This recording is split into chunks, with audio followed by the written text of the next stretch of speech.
ఈరోజు మహాభారతంలోని 14వ అధ్యాయం. పాండవులు పెద్దల దగ్గర సెలవు తీసుకొని వర్ణవతకి వాళ్ళ ప్రయాణాన్ని మొదలు పెడతారు. ఆ రాజ్యంలో ఉన్న ప్రజలు కూడా వాళ్ళతో పాటే చాలా దూరం వరకు వచ్చి ఇంకా దాని తర్వాత బాధగా వెనక్కి తిరిగి వెళ్ళిపోతారు. విదురుడు పాండవులు వెళ్లే ముందు యుధిష్ఠిరుడితో ఇలాగ అంటారు: జాగ్రత్తగా ఉండాలి, నీ శత్రువు పన్నాగాల్ని నువ్వు తెలివిగా ఎలా తప్పించుకోవాలి అని ఆలోచించుకోవాలి. అలాగే ముప్పు కూడా రానుంది, కుటుంబాన్ని నువ్వే రక్షించాలి అనేసి చెప్తారు. కుంతీదేవికి యుధిష్ఠిరుడు విదురుడు చెప్పిన మాటలన్నీ చెప్తారు.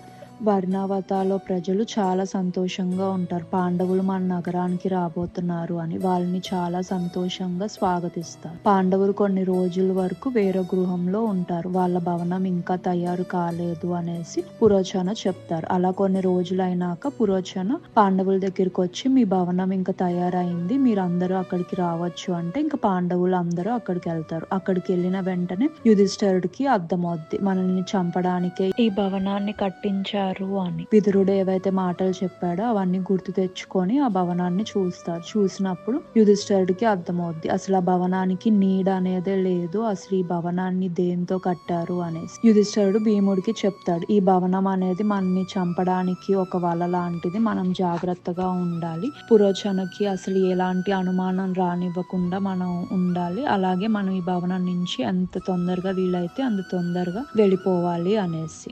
అలాగే సరైన సమయం చూసుకొని ఈ భవనాన్ని నుంచి మనం తప్పించుకోవాలి అని చెప్తాడు. అలా వాళ్ళు కొన్ని రోజులు ఆ భవనంలోనే ఉంటారు. ఇది ఇలా ఉండగా విదురుడు పురోచనుడికి తెలియకుండా ఆ భవనంలో భూగర్భ మార్గాన్ని తవ్విస్తూ ఉంటాడు. ఆ తవ్వకం అనేది పూర్తయినాక ఆయన పాండవుల దగ్గరికి వచ్చి, నన్ను విదురుడు పంపించాడు అనేసి చెప్తాడు. పురోచనుడి ఇల్లు కూడా లక్క భవనం దగ్గరే ఉండేది.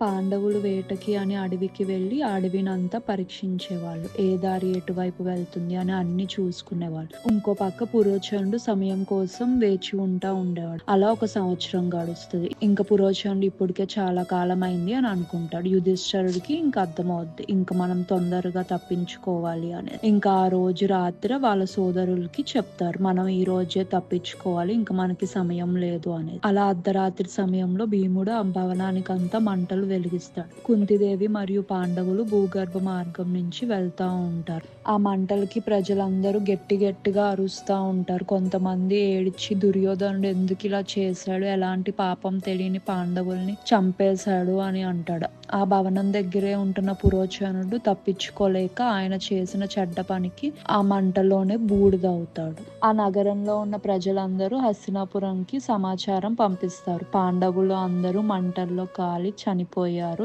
ఎవ్వరూ బ్రతికి బయటపడలేదు అని. ఎలాగైతే ఒక చెరువులో లోతుగా ఉన్న నీళ్లు చల్లగా ఉండి పైన ఉన్న నీళ్లు వెచ్చగా ఉంటాయో, అలాగే ధృతరాష్ట్రుడు కూడా వాళ్ళందరూ చనిపోయారు అన్న మాట విన్నాక సంతోషపడి మళ్ళీ కాసేపు అయిన తర్వాత బాధలోకి వెళ్తాడు. ధృతరాష్ట్రుడు మరియు కౌరవులు అందరు ముందు పాండవులు చనిపోయారని బాధగా నటించి సంతాపం తెలిపి దాని తర్వాత అన్ని అంత్యక్రియలు పూర్తి చేస్తారు. భీష్ముడు బాధలో మునిగిపోతాడు. అది చూసిన విదురుడు రహస్యంగా భీష్ముడికి పాండవులకి ఏమీ కాలేదు, వాళ్ళు తప్పించుకున్నారు అని చెప్తాడు. అది విన్నాక భీష్ముడు చాలా సంతోషిస్తాడు.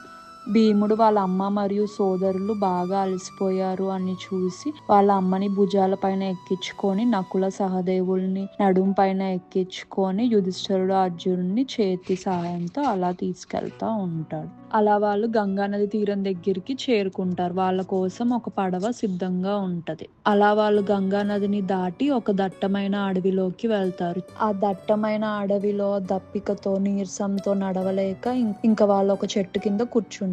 భీముడు ఆ చీకట్లోనే ఆయన తల్లికి మరియు సోదరులు నీళ్లు తీసుకొని వస్తాడు. అలా మిగతా వాళ్ళు నిద్రపోయి ఉండగా భీముడు కూర్చొని ఇలా అనుకుంటాడు, అసలు ఈ దుర్మార్గులైన ధృతరాష్ట్రుడు, దుర్యోధనుడు ఎందుకు ఇలా చేశారు అనేసి ఆలోచిస్తూ ఉంటాడు. అలా పాండవులు వాళ్ళకి వచ్చే కష్టాలు ఆటంకాలని దాటుకుంటా వెళ్తా ఉంటారు. అలా వాళ్ళు వెళ్తా ఉండగా వాళ్ళకి భగవాన్ వ్యాస కనిపిస్తారు. కనిపించినప్పుడు కుంతీదేవి ఆవిడ బాధలన్నీ ఆయనతో చెప్తుంది.